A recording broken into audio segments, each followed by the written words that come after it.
Hello viewers, welcome to my channel wondering kitchen. അപ്പോൾ ഇന്ന് ഞാൻ ഉണ്ടാക്കാൻ പോണത് ഒരു ഈവനിങ് സ്നാക്കാണ്, പൊട്ടാറ്റോ സ്റ്റഫ്ഡ് ബൺ. അപ്പോൾ അത് നല്ലൊരു ഈവനിങ് സ്നാക്കായിട്ട് കഴിക്കാവുന്നൊരു റെസിപ്പിയാണ്. അത് എങ്ങനെ ഉണ്ടാക്കുന്നതെന്ന് നമുക്ക് നോക്കാം.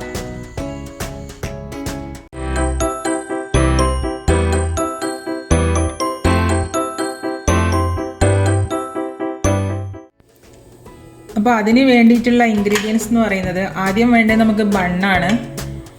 ഒരു 4 ബൺ വേണം. 3 കുഴപ്പമില്ല, 4 കുഴപ്പമില്ല. 4 എടുക്കാമെന്ന് വിചാരിക്കുന്നു. ഇപ്പോൾ ഞാൻ 3 ഇവിടെ എടുത്ത് കാണിച്ചിരിക്കുന്നത്. പിന്നെ വേണ്ടത് മൈദ, 1 കപ്പ് മൈദ എടുത്തിട്ടുണ്ട്. പിന്നെ കുരുമുളക് പൊടി വേണം. 2 ഉരുളക്കിഴങ്ങ് വേവിച്ച് തൊലി കളഞ്ഞ് വെച്ചതാണിത്. പിന്നെ ഒരു മുട്ട, ഒരു 2-3 ടീസ്പൂൺ തൈരാണ് എടുത്ത് വെച്ചിരിക്കുന്നത്. പിന്നെ ഉള്ളി അരിഞ്ഞു വെച്ചിട്ടുണ്ട്. അപ്പോൾ ഈ ബണ്ണ് ആദ്യം തന്നെ ഇതിൻ്റെ അകത്തുള്ള അത് ആദ്യം പുറത്ത് എടുക്കണം. ചെറിയൊരു ഹോളാക്കിയിട്ട് അതിൽ നിന്ന് പുറത്തോട്ട് വലിച്ചെടുക്കണം. അപ്പോൾ അത് എടുത്തു വെച്ചിരിക്കുന്നതാണ് ഇപ്പോൾ ഞാനിവിടെ കാണിക്കുന്നത്. ഇത് അതിനകത്തുള്ള സാധനം എടുത്തു വെച്ചിരിക്കുന്നതാണ്. തൊലി ഫുള്ള് കളയാതെ വേണം എടുക്കാൻ. അപ്പോൾ അതിനകത്തുനിന്ന് എടുത്തതാണ്. ഇതുപോലെ ഇതിനകത്ത് സ്റ്റഫ് ചെയ്യാൻ വേണ്ടിയിട്ടാണത് ഇങ്ങനെ വെക്കണം. അപ്പോൾ അതാണ് ഇവിടെ എടുത്തു വെച്ചിരിക്കുന്നത്. അപ്പോൾ ഇനി ഇതെങ്ങനെയാണ് ഉണ്ടാക്കുന്നത് നമുക്ക് നോക്കാം. അപ്പോൾ ആദ്യം നമുക്ക് ഈ മൈദ ഒന്ന് കുഴച്ചെടുക്കണം. അപ്പോൾ അത് എന്തൊക്കെയാണ് ഇടുന്നത് നോക്കാം. ആദ്യം 1 കപ്പ് മൈദ എടുത്തു. പിന്നെ ഈ ബണ്ണ് തൊലി കളഞ്ഞ് വെച്ചിരിക്കുന്നു. തൊലി കളഞ്ഞതല്ല, തൊലിയുടെ അകത്തുനിന്ന് എടുത്തതാണ് ഇതും. പിന്നെ തൈര്, പിന്നെ ഒരു മുട്ട,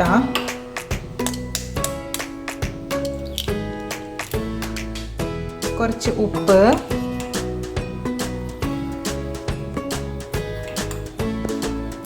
എന്നിട്ട് നന്നായിട്ടൊന്ന് കുഴച്ചെടുക്കണം.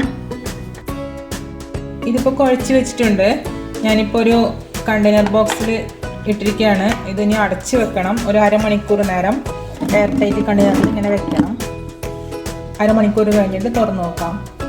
അപ്പോൾ ഇനി നമ്മൾ ചെയ്യാൻ പോകുന്നത്, അതിപ്പോൾ അരമണിക്കൂറാവും അത് സെറ്റായി കിട്ടാൻ. അപ്പോൾ അതിനു മുമ്പ് നമുക്ക് ആ സമയം കൊണ്ട് ഈ ഉരുളക്കിഴങ്ങും ഉള്ളിയും ഇതെല്ലാം കൂടി ഒന്ന് കുഴച്ചെടുക്കാനുണ്ട്. ഉരുളക്കിഴങ്ങും ഉള്ളി,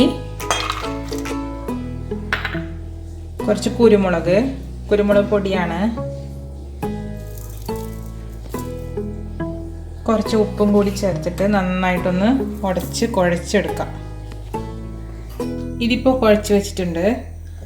അതേസമയം ഇപ്പോൾ അരമണിക്കൂർ ആയിട്ടുണ്ട്. നേരത്തെ മാവ് ഇപ്പോൾ അരമണിക്കൂർ ആയിട്ടുണ്ട്, കണ്ടോ. ഇനി നമ്മൾ പരത്തിയെടുക്കണം. ഇതിപ്പോൾ ഒരു 4 പോർഷനായിട്ട് കട്ട് ചെയ്യാം.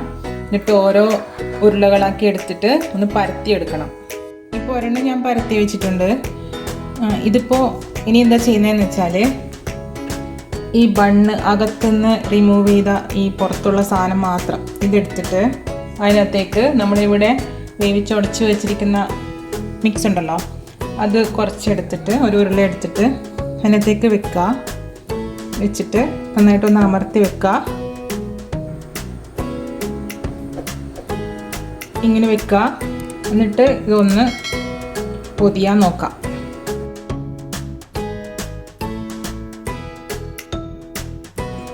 ഇപ്പോൾ സ്റ്റഫായി. നന്നായിട്ടൊന്ന് പ്രസ് ചെയ്ത് കൊടുക്കുക ഈ സൈഡൊക്കെ. ഇനി ഇതുപോലെ നമുക്ക് ബാക്കിയെല്ലാം ചെയ്തെടുക്കാം. ഇതിപ്പോൾ 4 ബണ്ണും ഞാനിപ്പോൾ സ്റ്റഫ് ചെയ്തെടുത്തിട്ടുണ്ട്. ഇനി നമുക്കിതൊന്ന് ബേക്ക് ചെയ്തെടുക്കണം. അതിന് വേണ്ടിയിട്ട് ഞാനിപ്പോൾ അടുപ്പിൽ ഒരു അപ്പച്ചെമ്പ് വെച്ചിട്ടുണ്ട്. അപ്പച്ചെമ്പ് ആവി കയറ്റുന്ന അപ്പച്ചെമ്പാണ്. ഞാനിതിനകത്ത് വെള്ളമല്ല ഒഴിച്ചിരിക്കുന്നത്, ഇതിനകത്ത് മണലാണുള്ളത്. കഴുകി വൃത്തിയാക്കി വെച്ചിരിക്കുന്ന മണലാണ്. അപ്പോൾ ഇതിപ്പോൾ നല്ലോണം ചൂടായിട്ടുണ്ട്, അതുകൊണ്ട് എനിക്ക് കാണിക്കാൻ പറ്റാത്തത്.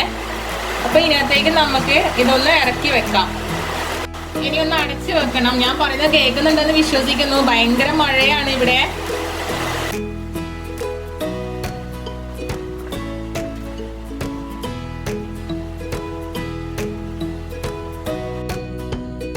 ഇപ്പോൾ അരമണിക്കൂർ കഴിഞ്ഞിട്ടുണ്ട്. നമുക്കിത് എന്തായാലും തുറന്നു നോക്കാം.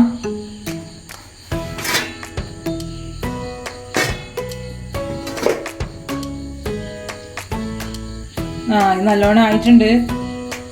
ഇനി നമുക്ക് പുറത്തെടുത്തിട്ട് സർവിങ് പ്ലേറ്റിലേക്ക് നമുക്ക് മാറ്റാം. അപ്പോൾ നമ്മുടെ പൊട്ടാറ്റോ സ്റ്റഫ്ഡ് ബൺ റെഡി ആയിട്ടുണ്ട്.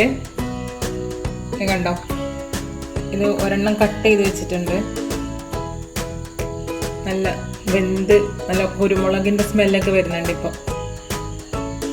നല്ല ടേസ്റ്റാണിത്. ഇത് ഒരു ഈവനിങ് സ്നാക്കാണ്. ശരിക്കും എല്ലാവർക്കും ഇഷ്ടമാവും. വീട്ടിൽ ഗസ്റ്റൊക്കെ വരുമ്പോൾ ബണ്ണിരിപ്പുണ്ടെങ്കിൽ ഇങ്ങനെ അരമണിക്കൂർ കൊണ്ട് നമുക്കിതിപ്പോൾ ആക്കി കിട്ടും. പിന്നെ ഞാൻ ഇതിൻ്റെ കൂടെ ചമ്മന്തി ഉണ്ടാക്കിയിട്ടുണ്ട്. അത് തേങ്ങാപ്പൊങ്ങ് ചമ്മന്തിയാണ് ഉണ്ടാക്കിയത്. സോസ് ആണെങ്കിലും കഴിക്കാം, ചമ്മന്തിയും കൂടിയും കഴിക്കാം. അപ്പോൾ ഇതാകുമ്പോൾ ഒരു കോമ്പിനേഷനാണ്. ചെറിയൊരു മധുരമുണ്ട് തേങ്ങാപ്പൊങ്ങിൻ്റെ. അപ്പോൾ അതും കൂടി ആകുമ്പോൾ നല്ലൊരു ടേസ്റ്റാണ്. അപ്പോൾ എല്ലാവരും ഇതൊന്ന് ട്രൈ ചെയ്ത് നോക്കുക. Thank you.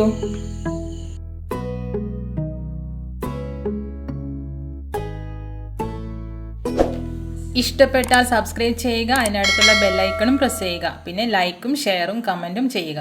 Thank you.